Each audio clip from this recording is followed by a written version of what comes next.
예전에는 그 한국에서는 전자오락실이 그 가면 안 되는 곳이었잖아요. 보편적으로 보면 전자오락실 가면 이제 50원짜리 뭐 10원짜리 이렇게 놓고서 막 그 게임을 하던, 적어도 제가 있던 그 시간에 그랬거든요. 저보다 좀 연배가 높으신 분들은 잘 모르실 수 있고, 이제 아래쪽은 제 아래쪽으로 쭉 아는데, 전자오락실이 이제 굉장히 좋았잖아요. 그런데 동네에 조그맣게 있는데 가면은 이제 돈 놓고 이렇게 하는데, 사실 그 돈 되게 아깝잖아요. 10원이면 캔디 하나인데 그거를 맞바꾸는 거니까. 근데 미국은 완전히 문화가 다르더라고요. 왔더니 오락실을 대놓고 그냥 이만한 큰 곳에다가, 이 교회 몇백만 원 그런 오락실이 막 수도 없이 있는데, 대표적인 예가 이제 어린아이들을 위해서는 척키치즈라고 하는 곳, 아주 작은 아이들이 가서 노는 그런 놀이동산 같은 건데, 잘 보면 전자오락실이죠.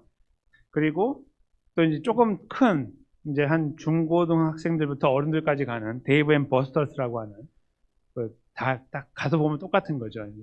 어른들을 위한 거냐 아이들을 위한 거냐. 근데 다 공식 오락실들이 이렇게 자리 잡고 버젓이 이제 장사를 합니다. 문화가 완전히 달라요. 근데 그 오락실에 가면 저기 이제 왼쪽에 보시는 것처럼 이제 저런 티켓들이 있는데, 먼저 들어갈 때 이제 5불, 10불, 20불 뭐 이렇게 돈을 내면은 동전 같은 거를 주잖아요. 그럼 그거 가지고 이제 기에 넣어요, 이렇게. 넣어가지고 게임을 하고, 게임을 잘하면은 이제 쭉 저렇게 왼쪽에 있는 저런 티켓이 쫙 나오죠.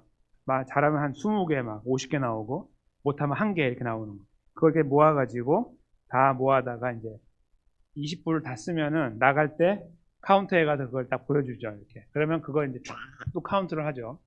여기 이제 그 오른쪽에 있는 게 이제 그런 머신들이에요. 이제 거기 게임하면 쫙 나오는 그런 머신. 그거 다 모아가지고 이만큼 주머니에 넣고 있다가 가져가면은, 이제 100개를 가져갔다 예를 들어. 그러면은 여기 또 상품들이 이렇게 있잖아요. 상품들. 곰돌이도 있고 뭐 조그만 장난감 권총도 있고 뭐 이런 게 있는데, 곰돌이가 100개다. 그러면 100개를 주고 곰돌이를 받는 거예요.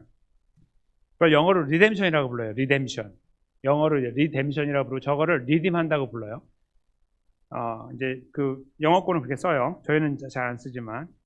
근데 저기에서 이제 쓰여지는 저 리딤이라는 말, 리뎀션이라는 말은 이제 사실은 이 티켓은 아무것도 아닌데, 이것을 가지고 가서 이거에 합당한 대가를 갖고 있는 것을 만나면 바꿀 수 있는 거예요.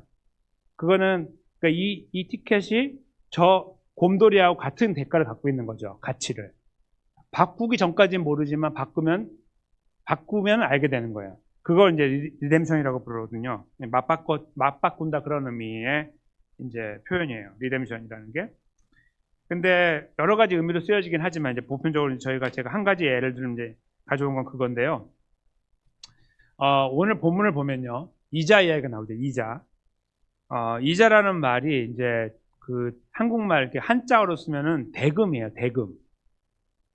여기 지금 제목에 있는 것처럼 앞에 있는 대금이 이제 그 대금이거든요. 그러니까 돈을 빌린 사람이 이자를 갚는 거. 그래서 이제 저희가 잘 쓰는 말로 고리대금. 이거 있죠? 고리대금. 높은 이자로 빌려주는 거. 요거죠. 그게 이제 고리대금이고, 저리대금은 낮은 이자로 빌려주는 거. 이제 그렇게 쓰는데, 그 대금, 그 이자 이야기가 나오는 거에 오늘 본문이 이제 설명을 하고 계시거든요. 근데 이 말씀을 저희가 잘 이해하려면 또 하나의 대금 이야기를 해야 돼요. 이것 그 이자 이야기가 아닌 또 하나의 대금인데, 저 바로 대금이 바로 이 오락실에서 뽑는 이 티켓하고 맞바꾸는 선물과 같은 거예요. 이제 그 부분을 이해하면서 오늘 본문을 저희가 헤아려 보려고 하는데요. 먼저 이제 본문 안에 있는 내용 먼저 들여다보겠습니다. 오늘 본문. 이제 여기 보면은 내가 형제에게 구워주거든 이자를 받지 말아라 이렇게 표현하는 그 형제는 기본적인 자기 형제도 되지만, 그 형제를 뛰어넘어서 이스라엘 전체를 말해요. 이스라엘 사람들은 이스라엘 사람들에게, 지금 이스라엘 사람들, 유대인들은 이렇게 하고 있죠. 지금도 이스라엘 사람들은 지금도 이 말씀을 지켜요. 똑같이 이렇게. 그래서 사업을 갖다 이렇게 번창시킬 때 보면은 그렇게 빌려주고 하나를 세우죠. 그래서 같은 지역에서 같이 안 해요. 서로 다른 직종으로 이렇게 비즈니스를 해서 함께 일어나는 어떤 이런 식으로 가죠. 이제 어떤 민족은 바로 옆집인데 거기 이제 같은 민족인데 거기다 같은 직종을 해서 서로 힘들어지는 이런 것들도 이제 보게 되지만, 유대인들 절대 그렇게 하지 않아요. 철칙이에요. 이 말씀을. 그래서 그걸 지키는 거예요. 이자, 특별히 이제 여기 본문은 이자 이야기인데 구워주거든 이자를 받지 말아라 이렇게 말씀했어요. 근데 그 이자를 이제 생각하다 보면 사람들이 이렇게 생각하잖아요. 아유, 그거 돈만 안 받으면 되는 거지 할 때 하나님께서 아니 이렇게 하기 위해서 쓰는 거예요. 돈, 식물, 그다음에 이자를 낼 만한 모든 것.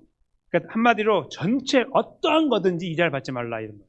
심지어 시간도 포함되겠죠. 내가 너한테 10분 내가 빌려줬어. 너 나한테 그 1분 줘. 1분 줘. 그런 것도 하면 안 되는 거예요. 뭐든지 이자가 계산되는 모든 것들을 하지 말도록 못 박으신 거예요. 하나님 대단하시죠? 우리는 이런 이야기 들으면 막 생각이 돌아가거든요.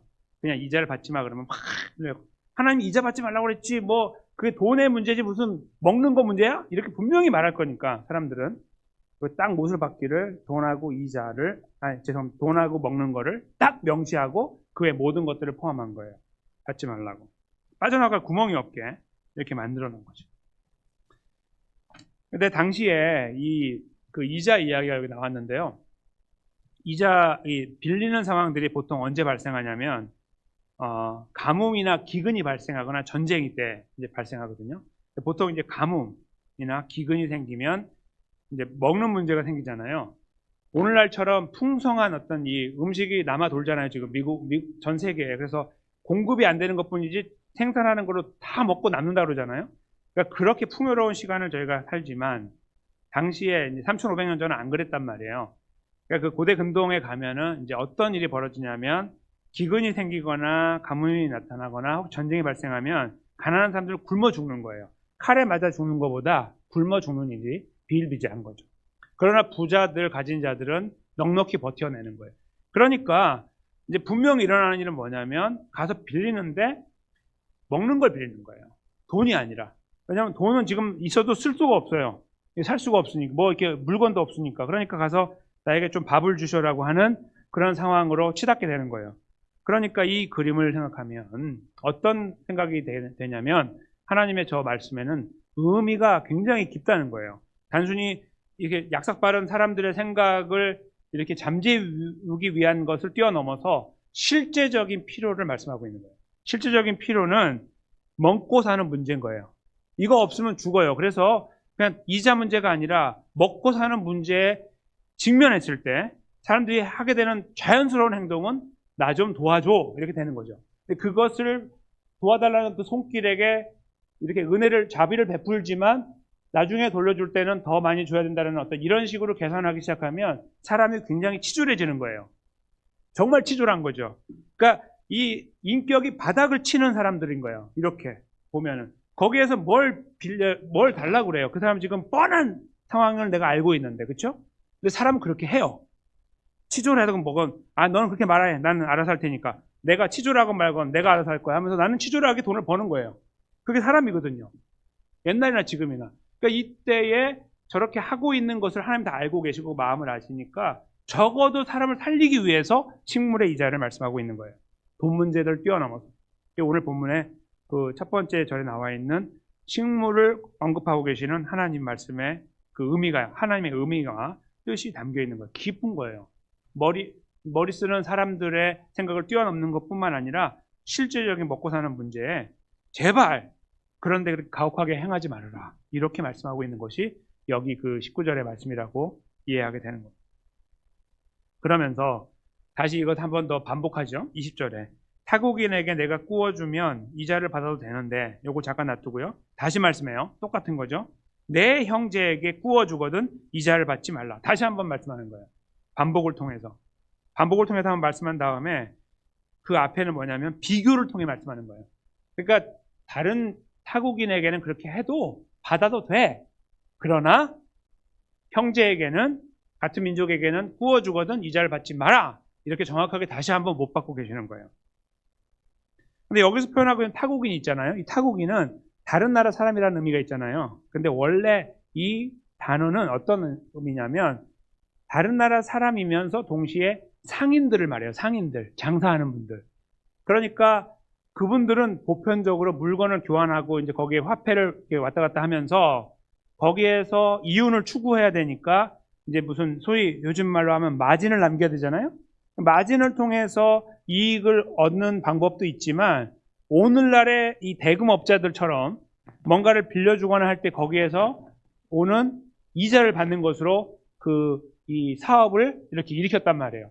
옛날이나 지금에 똑같아요. 그러니까 그들을 말하는 거예요. 그 원래 단어가 타국인이라는 말은 그냥 다른 민족이라는 표현을 뛰어넘어서 다른 민족 중에 장사하는 사람들 이런 의미가 있는 거예요. 그러니까 그들을 만나면 그들은 그렇게 생활하니까 혹시 그들에게 뭔가 빌려주면 그렇게 받을 때는 받으라 이 말이죠. 왜냐하면 그분들은 가난에 의해서 빌리는 것이 아니라 서로 거래를 위해서 빌리는 거니까. 하나님 그거 아시고 그들을 만났을 때는 그들이 하는 방식대로 똑같이 할 수 있다라고 말씀하고 있는 거예요. 그래서 여기서 하나님의 그 깊은 뜻을 이제 헤아리게 되는데 여기 한 가지 더 생각할 부분은 뭐냐면 타국인이라는 단어가 상인이라는 단어로 이제 쓴다고 하면요. 이스라엘 백성들도 상인이 있을 거 아니에요. 그렇죠? 지금은 없지만 가나안 땅에 들어가면 정착하면 이제 이런 사람이 생긴단 말이에요. 그들 안에도. 그러니까 무슨 말씀이 되냐면 이 말은 한 번 더 보면 단순히 다른 민족 문제가 아닌 거예요. 이제는 안으로 들어와서 그 안에 보잖아요. 이스라엘 사람들도 이제 이런 거 한단 말이에요. 빌려주고 이런 거 하는 사람이 생겨요. 근데 그 사람이 불쌍한 사람 만나요. 어려운 사람을 만났을 때 그가 와서 똑같은 거 할 거 아니에요. 빌려달라고. 그러면 나는 상인이야. 그러니까 나는 너한테 이자를 받아. 하나님 하라고 했어. 나 그렇게 한다. 이렇게 하면 안 된다는 거예요. 그게 보이세요? 그러니까 이스라엘 사람인데 내가 상인이야. 나는 이렇게 사는 사람이에요. 그러니까 하나님이 상인에게 그렇게 하지 말래니 나도 그렇게 하겠다라고 말하는 것도 말이 안 되는 거예요. 왜 이 두 말을 합하면 형제들에게는 하지 말라 이거예요. 하지 말라고.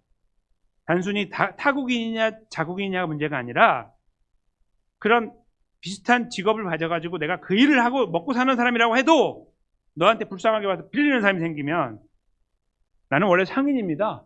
하나님 이렇게 말하지 말고 내가 너를 뻔히 아니까 잔말 말고 이자 받지 마. 이것이 하나님의 뜻이라는 거예요.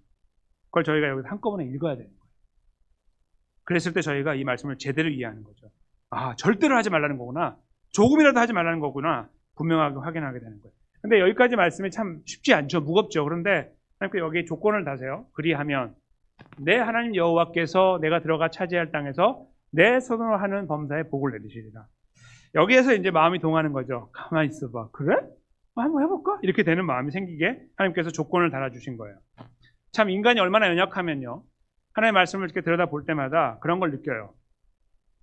이렇게 봤을 때 되게 우스꽝스러운 건데 그렇게 조건을 다시는 것은 하나님이 그렇게 우스운 존재가 아니라 하나님 너무 고귀한 존재이지만 우리가 우습기 때문에 우리 눈높이로 내려오기 위해서 이런 조건들을 주시는 거예요. 잘 들여다보면. 그러니까 이것을 약속해가지고 야 내가 너한테 거래할게 이렇게 뭐 그런 게 아니라 오죽했으면 이렇게까지 하시냐 이거예요. 그걸 생각하게 돼요. 저런 말씀이 없어도 이스라엘 백성들은 이렇게 해야 되거든요. 왜냐하면 잘 생각해 보세요. 그리하면 내 하나님 여호와께서 내가 들어가 차지할 땅에서 내 손으로 하는 범사에 복을 내리신다고 했는데 지금 그 앞에 내 하나님 여호와께서 내가 들어가 차지할 땅, 네가 들어갈 차지할 땅은 어떻게 주어졌느냐 이걸 한번 생각해 보세요.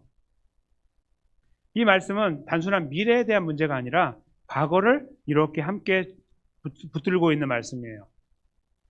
미래에 들어가서 살 때 내가 복을 줄게 이 말씀은 분명하지만 이 말씀이 이루어지기까지 이 약속이 그들에게 어떻게 주어졌는지 앞으로 어떻게 이루어질 것인지에 대한 생각을 하다 보면 여기에서 내가 너에게 복을 줄게라고 하지 않고 그리하면 내 하나님 여호와께서 너로 하여금 그 땅에 들어가 그 땅을 차지하게 할 것이다라고 그냥 거기서 마침표를 찍어도 아무 손색이 없는 말씀이라 이 말이에요. 그것만으로 충분하다 이거죠. 왜냐면 그들이 무슨 조건에 자기가 뭐가 잘나서 나는 그 땅에 들어갈 자격을 갖고 있다고 자기가 말할 수 있습니까? 이스라엘 사람들 중에 그런 사람이 있을까요? 아무도 없잖아요. 착한 사람이 뭐 선한 일을 하고 뭐 하나님 앞에 뭔가 공로를 쌓는 사람이 누가 있는데요? 아무도 없잖아요. 그러니까 지금 여기에서 이 말씀을 듣고 있는 가나안에 들어가기 전에 말씀을 듣고 있는 이스라엘 백성들은 이 말씀을 들을 때 저 뒤에 범사의 복을 주건 말건 내 자신이 여기 있다는 거, 난 곧 저기 들어간다는 거, 저 땅을 차지하게 된다는 이런 사실들을 떠올려 보면서 하나님의 과거 역사가 기억나야 한다는 말이에요. 제대로 생각이 바뀐 사람이라면.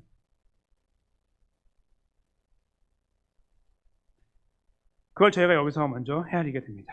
그러다 보면 이 말씀은 하나님의 분명한 아주 무서운 명령이기도 하지만 동시에 하나님의 은혜가 잠겨 있는, 이렇게 잠겨서 이게 잔잔하게 흘러가고 있는 말씀인 것을 확인하게 돼요. 왜요? 이렇게 적나라하게 말씀할 수 있는 거예요. 내가 너한테 뭐 달라고 한 적 있냐? 내가 너한테 지금 준 게 얼만데, 40년 동안.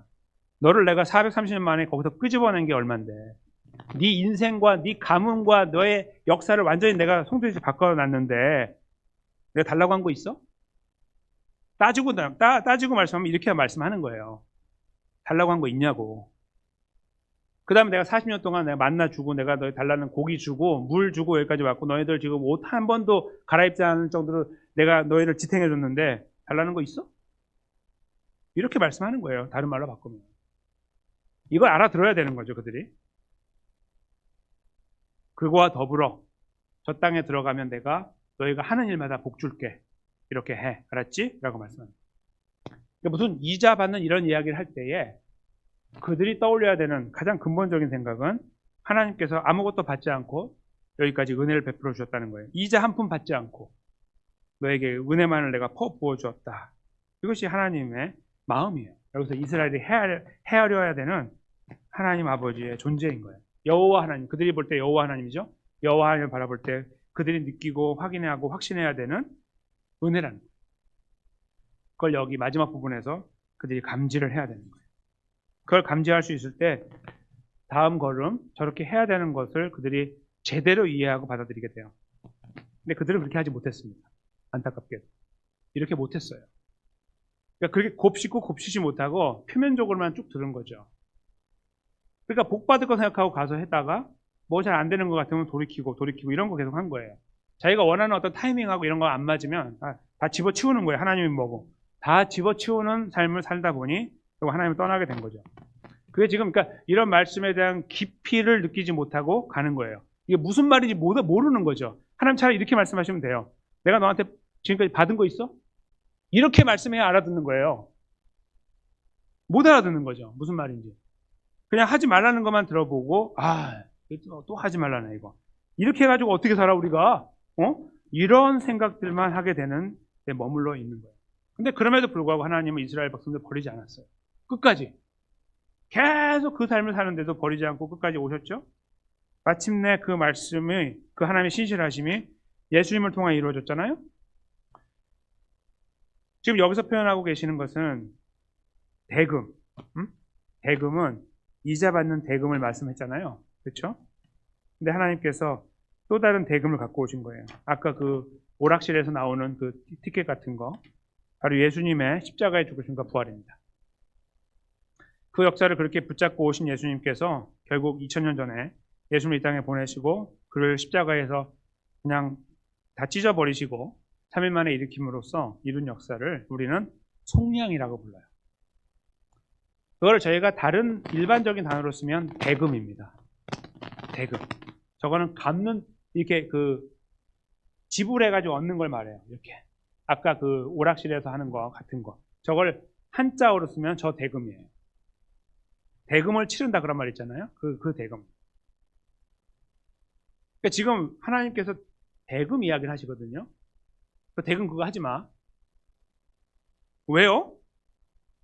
내가 너에게 은혜를 베풀었잖아. 뭐 이렇게 오늘 본문을 이해한다면 예수님의 십자가를 통해서 완성하신 걸음에서는 이렇게 말씀하는 거예요. 또 대금 하지 마라 그거. 왜요? 내가 너를 위해 대금을 했잖아. 이런 말씀이죠.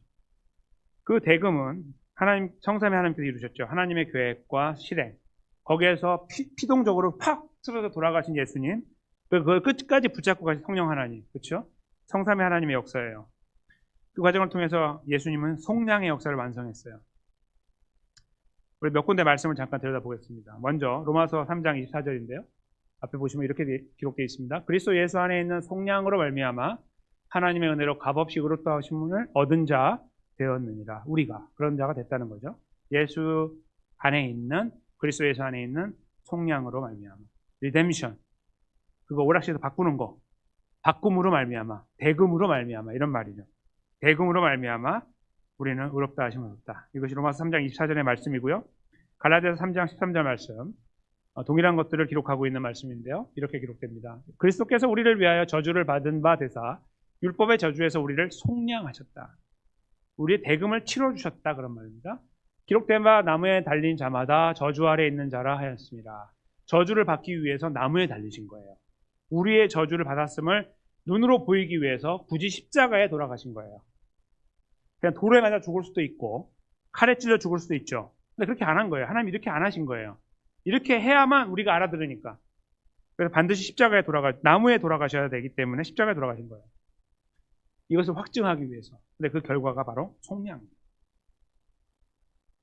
하나님께서 거듭 말씀하시는 거예요. 오늘 말씀을 통해서. 대금 말고 대금. 무슨 말입니까 이게? 우리는 알아듣습니다. 우리는 그렇게 말하지 않아요. 그거 말고 이거요. 근데 이것은 선택의 문제가 아니고요. 우리는 저렇게 했어야 되는데, 우리는 저런 존재들인데 여전히 대금에 대해서 우리는 생각하고 살아가는지 몰라요. 이거는 우리가 이자를 받는다 안 받는다 문제가 아니고요. 자비에 대한 문제예요. 자비. 받은 바 은혜 또 자비를 기억하고 자비를 베푸느냐의 문제거든요. 저 앞에 대금은. 근데 그것을 우리가 거기에서 넘어지고 쓰러질 때가 많은데, 그럼에도 불구하고 여호와 하나님께서 성삼위 하나님께서 이루신 것은 뒤에 있는 대금이라는 거예요. 우리가 어떠한 처지에 있건 어떠한 모양으로 살아가면 관계없어요. 대금을 잘하건 저 앞에 대금을 안 하건 아니면 그거에만 목말라 살아가건 어떤 존재로 살아가건 관계없이 예수님의 십자가 부활은 구원을 이루신 거예요. 그냥 딱 이루신 구원에 우리를 거기에 넣어버린 거예요. 우리는 여전히 그 안에서도 똑같은 모습으로 살고 있는지 모르는데 이 대금, 속량의 역사는 너무나 완벽하기 때문에 우리에게 그 율법의 저주를 떠나가게 하시고 없애버리시고 그 안에 우리가 영원히 거하도록 은혜를 주셨다는 것. 그것이 로마서와 갈라디아서 안에서 발견되는 하나님의 이루신 속량의 진정한 의미가 됩니다. 그 속량의 걸음을 걷기 위해서 묵묵히 이 땅을 살아가신 예수님께서 제자들을 향해서 이런 말씀하셨어요. 이제 앞으로 이루어질 십자가 사건을 바탕으로 말씀하신 거죠. 지금은 못 알아듣지만 누가복음 6장 35절 말씀인데요. 우리가 함께 이 부분은 마지막 인용이니까 읽도록 하겠습니다. 오직 너희는 원수를 사랑하고 선대하며 아무것도 바라지 말고 꾸어주라. 그리하면 너희 상이 클 것이요 또 지극히 높으신 이의 아들이 되리니 그는 은혜를 모르는 자와 악한 자에게도 인자하시니라. 아멘. 여기에서 높으신 자의 아들이 된다는 것은 조건이 아닙니다. 아들처럼 산다는 의미예요. 이것 때문에 이 조건에 의해서 내가 아들이 되는 것은 내가 이 공로에 의해서 구원받는다 말하고 똑같은 말이기 때문에 이것은 잘못된 의미예요. 그래서 그런 의미가 아니고요. 지극히 높으신 이의 아들과 같은 모습으로 우리의 존재를 드러낸다. 그런 의미입니다. 그렇게 해야. 그렇죠? 근데 왜 그러냐면 그 하나님께서는 은혜를 모르는 자와 악한 자에게도 인자한 분이기 때문입니다. 근데 이것이 그 상대방 이야기가 아니에요. 처음에 상대방, 나는 그래도 은혜를 입은 여기에 난 은혜를 알고 있는 나는 여기 있는 사람이라 생각하는 어떤 그런 테두리 안에 우리가 갇혀 있을 수 있는데 그것이 아니죠. 잘 생각해 보면 우리가 그 은혜를 잊어버려요. 하나님 베푸신 은혜를 잊어버려요. 은혜를 모르는 자처럼 또 악한 자처럼 살아갈 때가 있는 거예요. 아까 대금의 문제에서 앞에 대금에 붙잡힌 바 되어 살아가는 거예요. 뒤에 대금이 아니라. 그럼에도 불구하고 은혜를 베푸는 거예요. 하나님께서 은혜를 모르는 자와 악한 자에게도 인자한 분. 그렇죠? 그분의 자녀와 같은 모습으로 우리를 드러낼 수 있는 길, 그것은 자비를 베푸는 거예요. 바라지 말고 꾸어주는 걸 본문하고 그대로 똑같은 말씀을 찍어놨죠. 바라지 말고 꾸어주라. 그대로 가져왔습니다. 대금 말고 대금 때문입니다. 우리 안에 계속 생각할 수 있는 여러 가지 조건들과 환경들이 있습니다.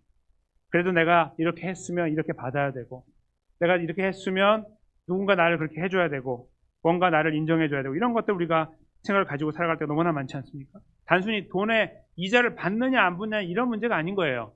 그러니까 나는 이자 절대로 안 받습니다. 근데 그 사람이 그렇게 살면 그 사람 똑같은 거예요. 여기서 이자 안 받는 게 뭐 하는 거예요 이게? 여기 와가지고 다 다른 걸로 하면서. 그렇죠?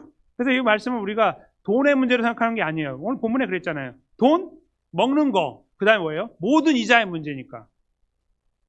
하나님께로부터 받은 이 대금의 역사, 속량의 역사, 구원의 은혜에 대한 감격을 가지고 살아갈 때 단순히 하나님 나라에서 상급에 대한 기대감 때문이 아니라 그보다 더 놀랍고 성숙한 모습은요, 바로 이거예요.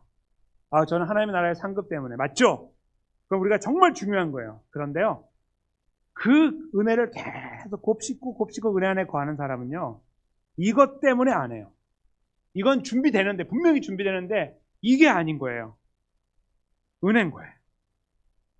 너무 감사하기 때문에. 나 같은 존재를 붙잡고 계신 은혜 때문인 거예요. 이것이 여러분과 제 삶 속에 다시 한번 크게 요동치는 말씀으로 다가왔으면 좋겠습니다. 그래서 우리 안에 참된 자비함이 보이고 은혜가 보였으면 좋겠어요. 우리의 말과 행동과 마음과 생각으로 진짜 우리 안에 있는 인격으로 하나님의 아들, 하나님의 자녀처럼 살아가는 그 모습의 자리에 우리가 서려고 하는 열정과 열망이 살아있으면 좋겠습니다. 그걸 가지고 저희가 또 이 빡빡한 3일간의 세상에서의 여정을 또 걸어가는 것이죠. 그 걸음 속에서 우리를 용서하시고 붙잡아 주시는 은혜를 또 느끼는 거고, 그 안에 우리가 다시 한번 하나님의 백성으로서 더 진지하게 서려고 하는 발버둥을 치는 것입니다. 저는 이러한 것들이 우리 안에 계속 이렇게 돌아갈 때 이 선순환을 이룬다고 믿어요. 이게 악순환이 돼가지고 자꾸 떨어지는 게 아니라 이 은혜 안에 머물리는 어떤 이런 진실된 고백들을 계속 머금어내는 사람들은 그 하나님의 은혜 안에서 우리도 모르는 사이에 계속해서 그 은혜의 자리로 나아가고, 또 우리도 모르는 사이에 우리의 인격을 통하여 은혜가 비춰지게 되는, 그것이 어떤 거든지 관계없이 우리는 그런 걸음을 추구하고 걸어가게 될 거라고 생각합니다.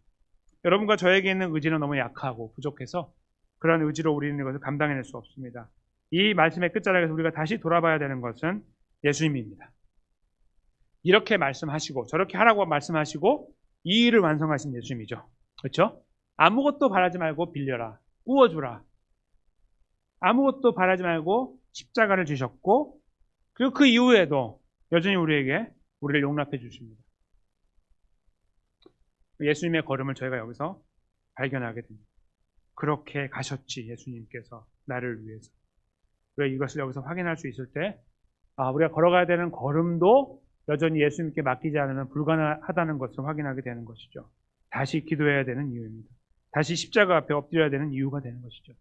이 말씀 위에 저희가 다시 한번 섰으면 좋겠습니다. 그리고 힘을 다하여 기도하기 원합니다. 예수님의 이름으로 우리 아버지께 말씀을 이해했습니다. 하나님 아버지, 참 무겁고 힘든 말씀입니다. 이해는 되지만 가슴으로 받아들이고 살아내기가 어렵습니다. 그러나 가고 싶습니다. 이 걸음을 걷고 싶습니다. 다들 어렵다고 여기고 쉽게 포기해버린 이 걸음 가고 싶습니다. 우리가 이런 고백이 우리 안에 있었으면 좋겠습니다. 너무나 감사하기 때문에. 옆 사람이 어떻게 살아가든 관계없는 거죠. 심지어 내 배우자가 어떻게 살아가도 관계없는 거예요. 내 자녀가 어떻게 해도, 부모가 어떻게 해도 관계없는 거예요. 이건 나의 문제인 거죠. 나에게 베푸신 은혜 때문에. 난 이렇게 살 수 없다. 하나님, 베푸신 약속의 말씀 참 감사한데요. 저는 그거보다도 은혜 때문에 이 길로 가고 싶어요. 우리가 이렇게 주님의 은혜 앞에 머리를 조아리고 도움을 구했으면 좋겠습니다. 인도하심을 구했으면 좋겠습니다. 그 걸음 속에서 아버지께서 기뻐하시는 역사들을 이루고 또 힘을 의지하여 저희가 그 걸음을 더 힘있게 걸어가고, 그리고 결국은 그 걸음을 통하여 참된 그리스도의 모습들이 저와 여러분 속에 이 빡빡한 삶의 환경 속에서도 아름답게 꽃피어 나가는 그런 열매를 거두어 아버지를 기쁘시게 하게 되시기를 예수님의 귀하신 이름으로 간절히 축원합니다.